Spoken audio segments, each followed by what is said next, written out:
Good morning, everyone. Welcome to your introduction to Middle English, the medieval period, and this week's readings.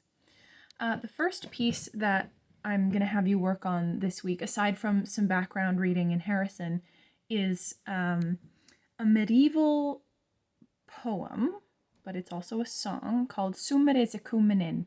And I'm going to beg your forgiveness now for all of my sort of clumsy, faltering attempts at period pronunciation while we're in this Middle English land. I have some background in this, but not very much. I will do my best. I do find that the language is a bit easier to understand with period pronunciation because you start to kind of hear the natural musicality of it, but we'll see. So this poem is actually a set of lyrics. These are the lyrics to a 13th century canon or round song, meaning, one person starts and then the next person can start the same musical line a couple measures later, and the next person can start the same musical line a couple measures later, and it all just fits, and it sort of pours like a waterfall, all these echoed lines of music, one over the other. This poem is a canon or round song about the arrival of spring and all the signs that summer is on its way. There's a really high quality musical recording of this song by the Hilliard Ensemble, and I'll put a link to one of those videos in the comments for this video. Do have a listen to the song. As I said in another recent video, some poetry is page poetry, and some poetry is meant to be understood in the context of its performance, and I think it's valuable to be familiar with the musical structure of this piece in this case when we're looking at the poem as literature. So between Beowulf and Sumere Ekumenin, we've stepped over a major threshold in history and English literary development, and that's the Norman invasion. You may remember we talked about the Norman invasion very briefly in the video What We Mean by Old English, which was a basic introduction to the Anglo-Saxon period.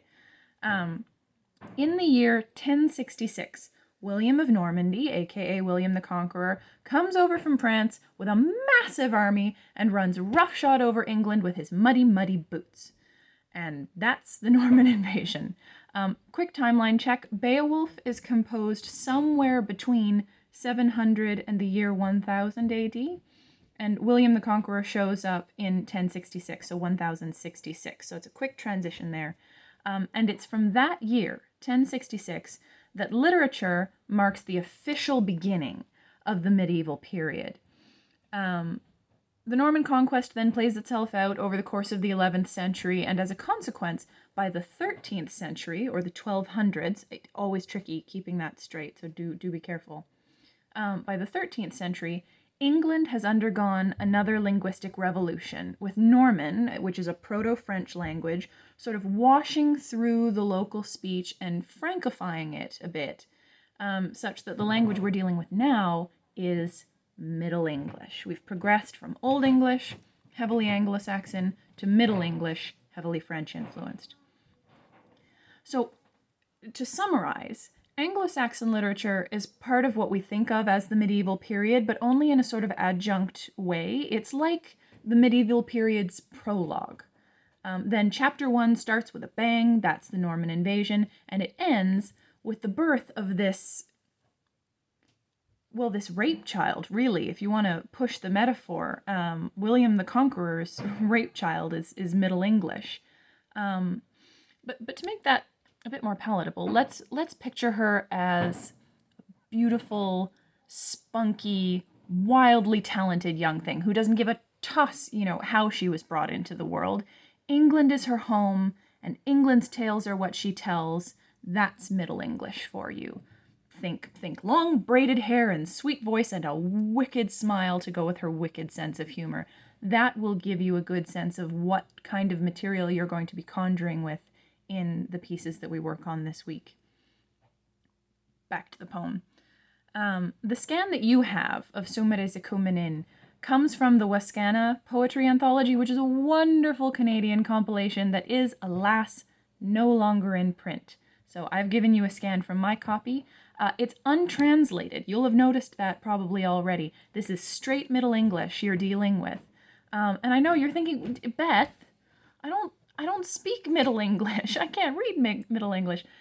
That's fair. This is a first-year course. I don't expect you to be able to read Middle English confidently. I'm not going to leave you high and dry. The British Library does a very good translation of this poem, and I will provide that link in the comments on this video. But you'll also notice that the Hilliard Ensemble musical recording also includes contemporary translated lyrics, so should have plenty of access to a more accessible contemporized version of the words for comparison purposes. Second text under our consideration this week is The Guest of Robin Hood, or The Guest of Robin Hood. Now, The Guest of Robin Hood is an example of a traditional English ballad or minstrel song, meaning it's a narrative poem, a narrative long poem, not unlike Beowulf, that would have been delivered in sung verse with accompaniment on a portable instrument, usually something like the lute, which was an early form of the guitar. Ballads were often performed in royal courts or for gatherings of the nobility, but depending on the bard or minstrel, I should say a bard is a person who you might think of them as almost having like a double doctorate in music, history, and performance, but also, like poetry, the literary element of music. These people were just incredible powerhouse receptacles of vast, like mental libraries of music and poetry. They were extremely skilled musicians, orators, performers. Minstrels is another word kind of for this type of professional traveling itinerant musician. Minstrel tends to have a bit more of a low-key folk tenor to it. They might often have been hired. They might have been like retained minstrels. Somebody might have their own personal minstrel. Bard these days has a bit more of an elevated, sort of dignified connotation to it. But these were very real figures in medieval England, these bards and minstrels who traveled around. They were disseminators, translators, variers, propagators of the local canon of music, right? A new song that developed in the north of England might find its way into the hands of a bard or minstrel who then traveled to a whole different part of the country and popularized it there, made it a smash hit, down in Wessex. And that was how music got around. It's also how ballads came to have so many different versions, right? Everybody who sang it, performed it, told the ballad, gave it their own personal spin. So yes, The Guest of Robin Hood is a traditional English ballad or minstrel song. Narrative, long poem, performed as a sung piece with instrumental accompaniment. As I mentioned, they were often performed for wealthy people, sort of at their own parties, but depending on the bard or minstrel, and depending on the ballad, because you play to the crowd, folks, sometimes they were also performed in public, like true public, like at festivals or markets. Those are the broad strokes, but it does get more specific. As I've mentioned before, in the world of poetry, there is formal poetry, which adheres to a set of compositional rules, like line length and rhyme scheme, and then there's informal poetry, meaning no rules, the poet just does what they want. The ballad is, in fact, formal poetry, and it's a very, very old form, as we've been saying. So what are the rules, Beth? What makes a ballad a ballad? Here you go. A ballad, 1, tells a story. It's a narrative poem. 2, it's usually organized in stanzas of 4 lines, which are called quatrains. In prose, you've got paragraphs, which are made up of sentences. In poetry, you've got stanzas, which are made up of lines. And different lengths and shapes and types of stanzas often have different names. In this case, we've got stanzas of 4 lines, which are called quatrains. 3, whether fast or slow, comic or sad, ballads usually have a pretty distinctive rhythm. These were performance pieces after all. It was also a memory trick, to have a really groovy rhythm that you could keep in your muscle memory as a performer. And and to rouse your listeners or keep it in their minds. 4. The rhyme scheme of a ballad is usually A-B, A-B, meaning the first line rhymes with the third and the second line rhymes with the fourth, or A-B, C-B, meaning only the second and fourth lines rhyme.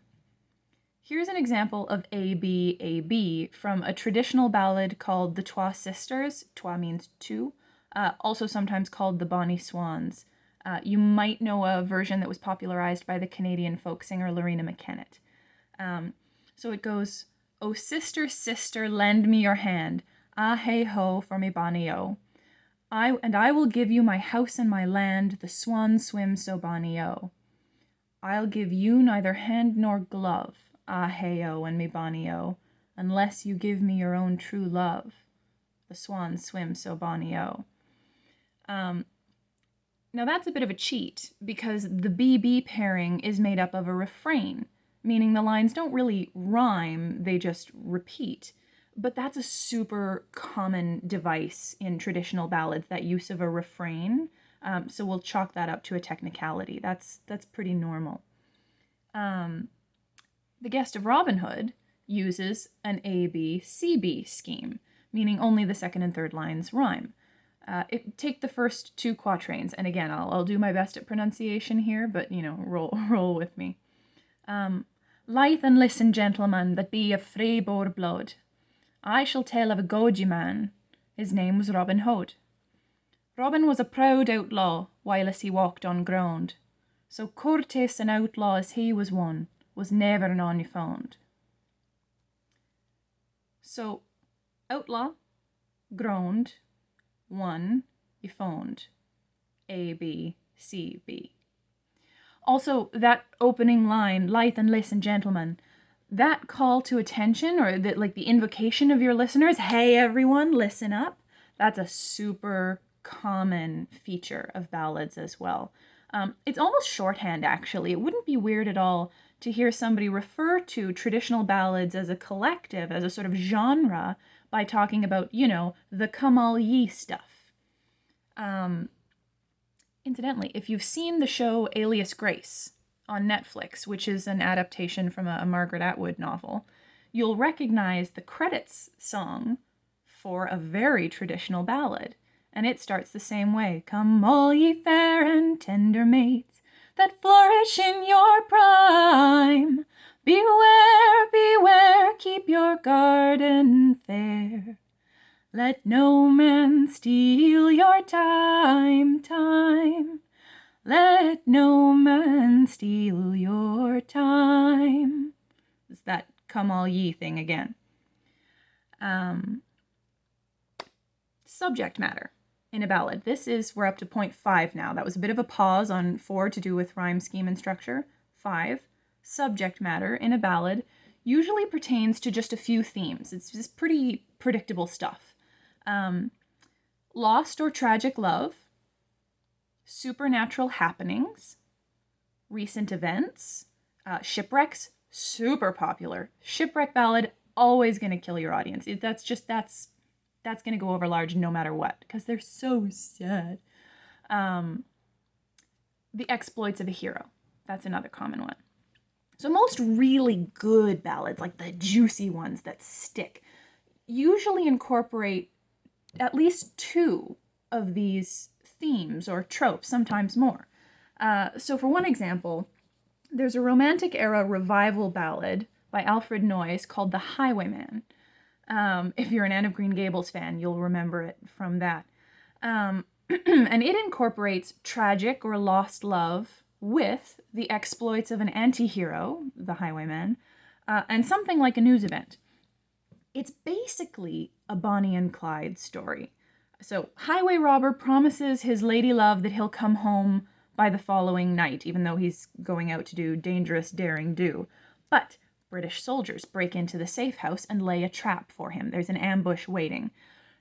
On his return home, when faithful girlfriend realizes that he's just getting near to the reach of danger, faithful girlfriend shoots herself in the heart to warn him away with the sound of the gunshot. Oh, can't you just feel it already? The pathos.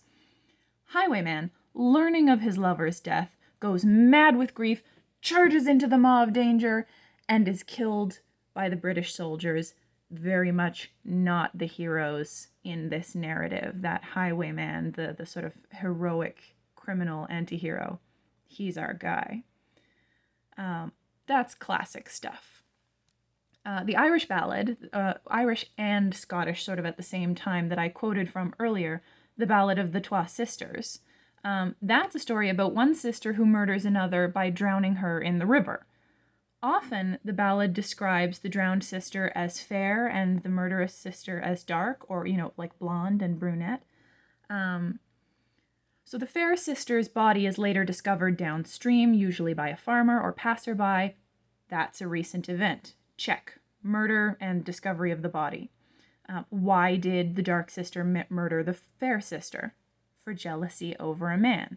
That's the tragic love part. Check. After the body of the young woman is found, somebody uses her breastbone to fashion a harp. Don't ask me why this happens or who would do that. That is for the ages to withhold from our knowledge. I don't know. But this is how the story goes. Somebody uses her breastbone to fashion a harp and her beautiful golden hair to string the harp, and then takes that harp to the local court to play. And when this minstrel or local musician arrives at court and begins to play, suddenly the harp starts singing of its own accord, its own will, and it tells the story, the whole entire royal court. It tells them the murdered sister's tragic tale. That's a supernatural event. Check. What's the clincher? The two people presiding at court are king or prince and his new bride, the dark sister murderess, of course, who is now publicly accused in her murdered sister's revenant voice in front of her new husband and all their friends. Wham! Just with that, that's never not going to be a smash hit. That's a fantastic story. And that is a classic traditional ballad. If you want to hear it, as I mentioned, Lorena McKennitt has a great version from her 1994 album, The Mask and the Mirror. And all of that gives you the background that you need to appreciate some of what's going on in terms of both form and content with our focus for this week, The Guest of Robin Hood. So this is a traditional ballad about the exploits of Robin Hood, your hero, the King of Greenwood, faithful leader of his band of merry men. You've all seen the Disney movie. The great retributor, redistributor, steals from the rich and gives to the poor. Robin Hood is your man, the hometown hero. And tales of his life and deeds were just enormously popular, both during the medieval period and again, possibly even more so again, during the ballad revival of the late 18th century. This is a comic ballad. It's not one that's going to play on your heartstrings or harp strings. There is a lot of subtle wit and joking in this story, and I really hope that you'll be able to appreciate at least some of that. The text that you have from Populi is untranslated. There are some annotations in the margins to help with individual word meanings, but otherwise, that's Middle English that you're dealing with again. But, as before, I appreciate in a first-year course, you don't read Middle English. That's fine. There just happens to be a lovely middle-aged man on YouTube who is clearly a lover of this ballad tradition of poetry and music, because he's recorded himself singing and playing on guitar the entire Guest of Robin Hood. It's long, you guys. I've only given you the first three like episodes or vignettes, which are called fits in the original dialect. This guy does the whole thing. So if that interests you, fill your boots. But I will post a link again in the comments to this video with some details about the timing in the video, where to start and where to stop to cover the section we're looking at. The version that he's singing is translated into contemporary English. It's approximately on the same level of accessibility, I would say, as Heaney's translation of Beowulf. So still definitely some unfamiliar words in there probably that you'll have to look up, but much more realistic in terms of comprehension. And what I recommend you do is to have the text with you in front of you and listen to the recording while you sort of try and just let your eyes and your mind flow through the printed text. Try to read and take in the sung version at the same time.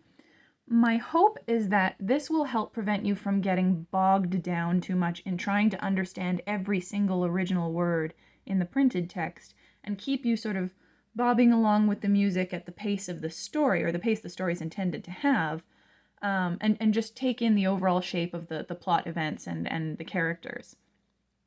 Once you've done that, if you want to go back to the text and read over a little more carefully and work out some details, or if you find yourself going back and forth in the song to clarify, like, wait a minute, what was that line?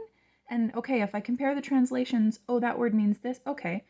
By all means, that's fine. But do try a listening read through first. It's very likely to save you some valuable time and energy. That is about everything that you need, I think. Before I let you go, I'm going to leave you with just one hint to start you off with the guest of Robin Hood, and that is this. The word guest is absolutely tongue-in-cheek in this poem. It's a bit slant.